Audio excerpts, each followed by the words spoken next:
Hello, everyone, and welcome to another edition of Almost Martha. And today I'm going to be making something that I make all the time, and I really love it. It starts with an eggplant, and it's eggplant parmesan. I've always loved this dish, but a lot of times I find it to be really greasy and fatty, and that, I don't know, that just doesn't do it for me. And squishy when it's all stacked up in these big tight layers, and that just doesn't appeal to me. So I have sort of a deconstructed version of eggplant parmesan using roasted eggplant, so you don't have all that excess oil. And it's really good, topped with a zingy sauce and mozzarella cheese. Oh yeah, it's good. It's good. So hang with me and let's make deconstructed eggplant parmesan.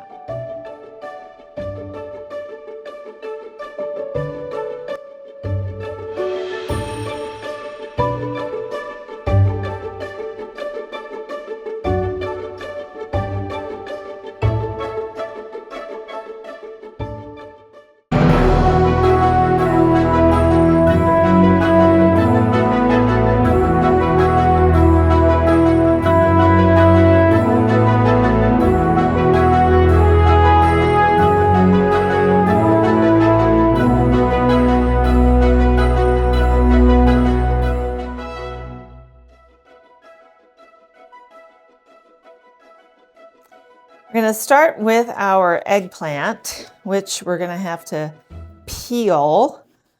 So I don't know if there's real debate on it, but I did read an article about a step that we're about to do. But my mom always said, hi Mom, said that in order for your eggplant to be good and not bitter, you need to soak your eggplant for about 30 minutes in salt water. So that's what I've always done. I have read articles and stuff that said you don't have to do that anymore. I don't know why. Like, have eggplants changed so much? I don't know. So I still take this step, and just to be on the safe side. Nobody wants to eat a really bitter vegetable. So I just peel my eggplant, and then we're going to slice it, and we're going to put it in salt water for 30 minutes. So that's the plan. So I've made this, I've done this many, many times. I've never used a recipe. So today we're going to be figuring out all of those measurements together. But it's super easy. You can scale it up, scale it down. There's just two of us, so I'm just going to go with one big eggplant. I have done like a dinner party where I serve this to 6 people. So you just throw another eggplant in, go from there. Make sure you have enough sauce. So we're going to end up roasting this eggplant. So you want a good size slice so it doesn't just dissipate and fall apart when it's roasted. So I think a little close to an inch, a little more than an inch for each piece. And that will hold up to a good roasting, because we want to get it nice and brown on each side by roasting it in the oven. So make sure you cut it thick enough. If you go too thin, it's not gonna survive. So I'm gonna put a teaspoon of my Himalayan peak salt in here and water, and then we're gonna put this eggplant in and soak it.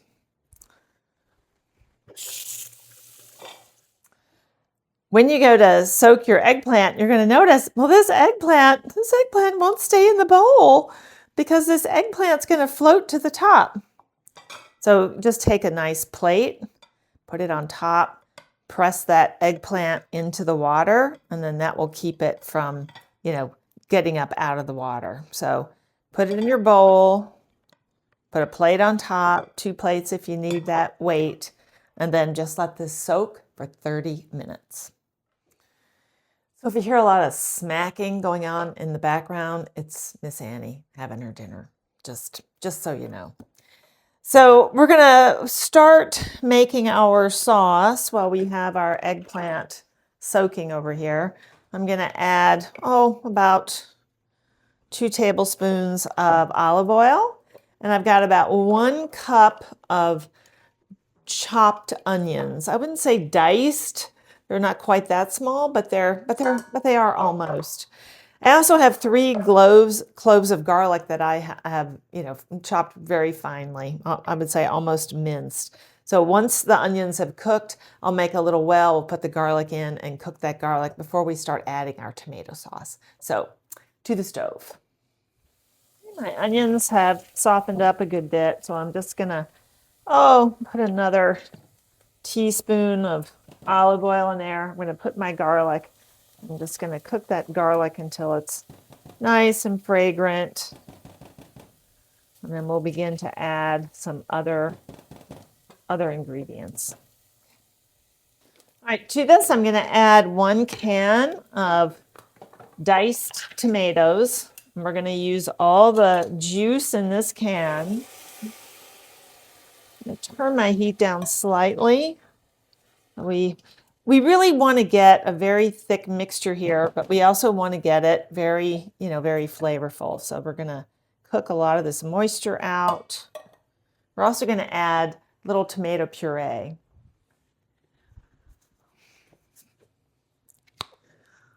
I love this brand, Muti. It's a great, great brand. They make all kinds of different sauces. This is just a simple tomato puree. And I'm gonna add, let's see, about 3/4 of a cup of this puree right into my mixture. Stir that in. I'm also gonna add some red wine. And I'm gonna add about, 1/2 cup of a nice red wine. And remember, when you add red wine to your recipes, make sure that you're using a decent wine. If you got wine that you think is on the outs, you don't want to drink it, but it's okay to put it in the sauce. No. You want to use the same wine that you drink that you're gonna put in the sauce. So it has to be nice and good. I'm also gonna add some spices. So I'm gonna add, about 1/2 teaspoon of oregano. Love crushed red pepper. So I'm gonna add this. This is up to your spice level, whatever you're comfortable with. I also have a little dried basil. I'm gonna add that. Now I have fresh basil in the window. I could use that, but sometimes the dried is better in sauces like this because if you add fresh basil and you cook it, it's going to turn black. It's going to be unattractive. If you're going to use fresh basil, you add it right at the very end of your recipe. So it really doesn't have a lot of chance to make a big flavor difference, within your sauce. So that's where dried basil really sort of comes in handy. We're also going to add some salt. I've already added the red pepper, so I'm not going to add any more pepper right now. And now we are just going to let this sauce cook down because we want this sauce to get, I'm going to add a little more, so I guess about 1 cup of the tomato puree. And we're going to let this sauce get really nice and thick. Now, it's not going to take all day. It's not one of those sauces that are going to take all day. But what we're looking for is a really nice, thick sauce because we want to be able to mound it on top of those eggplant rounds without a lot of seepage going out. We want it to look nice and pretty, nice pile of thick sauce on top. So that's our goal. So I'm going to put a lid on this, bring it up to temperature, and then we're just going to let some of this evaporate and cook down. My sauce is reducing nicely on the stove to get a lot of that excess moisture out.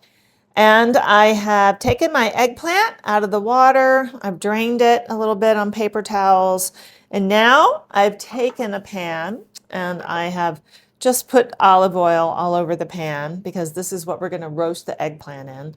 And I'm just going to turn it on one side, just kind of brush some olive oil on both sides of that eggplant. Not too much. but enough. Eggplant acts like a sponge. It really picks up all the excess oil, which is one reason why I don't like it, fried in oil. We really want it to be kind of nice and light. So just a little bit of oil. You're going to take a little bit of oil. Just rub my little eggplant on there. Now I'm just going to spray a little Pam directly on the eggplant because why not? Salt,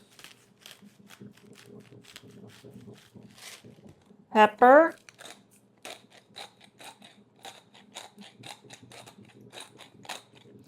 and I have my oven set to a high heat. It's on convection, 400 degrees, which means it'll cook a little hotter than that. Our goal is to roast the eggplant and get it nice and brown on both sides of the eggplant.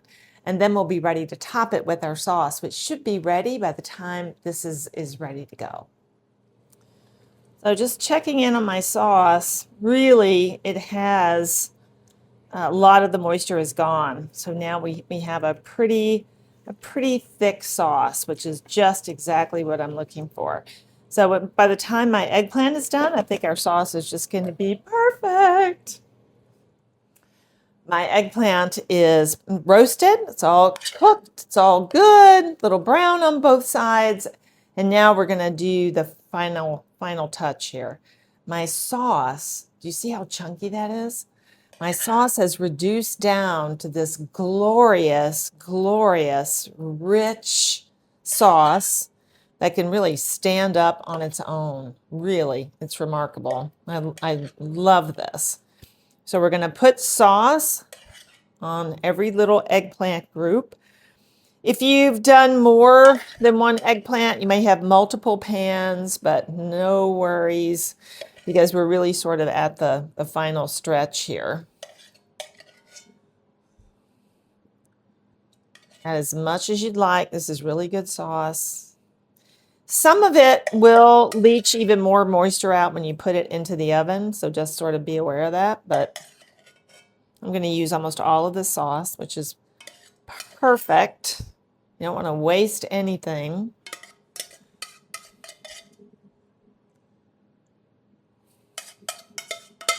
And those tomato pieces on there really add a lot too. So here we go. Every bit. Fantastic.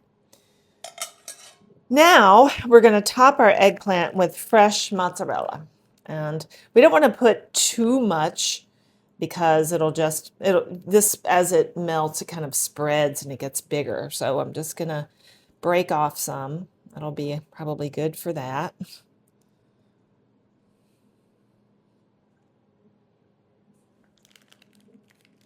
Just a few pieces. I made pizza this week, so I also had this fresh mozzarella for that pizza. It was so good. We're going to be making pizza very soon. I have a terrific dough recipe that I'll share with you. So,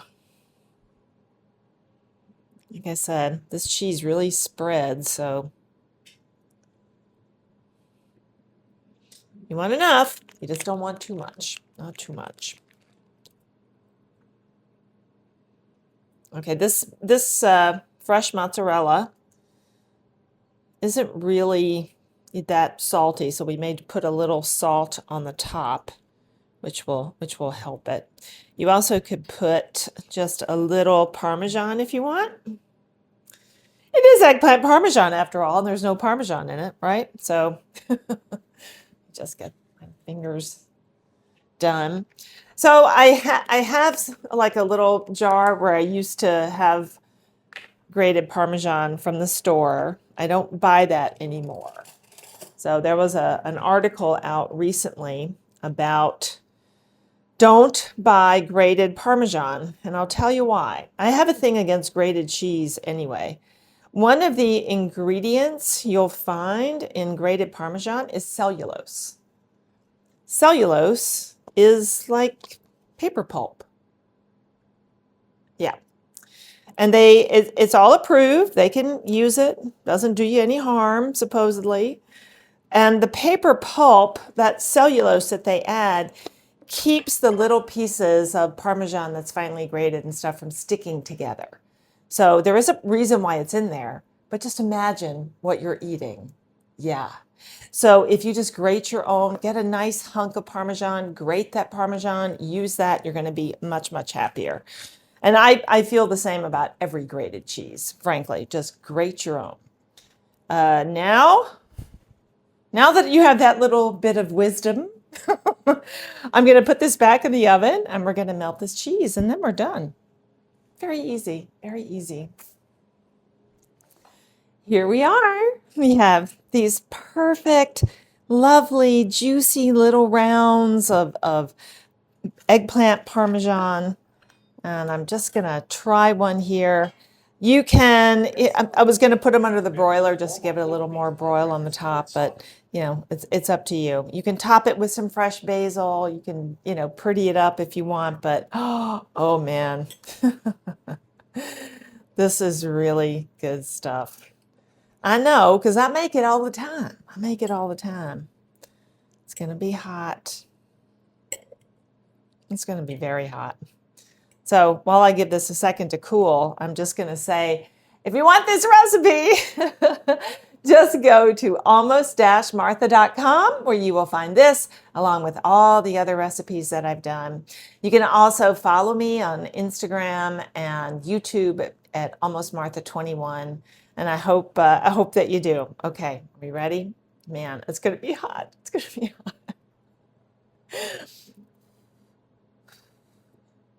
It's going to be hot. Mmm. Mmm, mmm, mmm, mmm, mmm, mmm.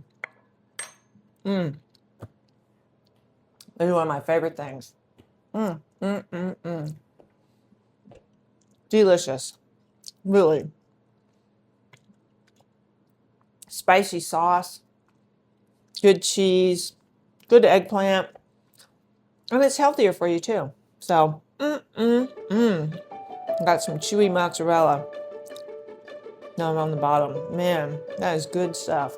Now, you can sprinkle a little salt on top if you want, just because this mozzarella isn't super salty. It's really up to you. Sometimes I go low salt, sometimes I don't, but it's up to you. This is really delicious. Your family will love it.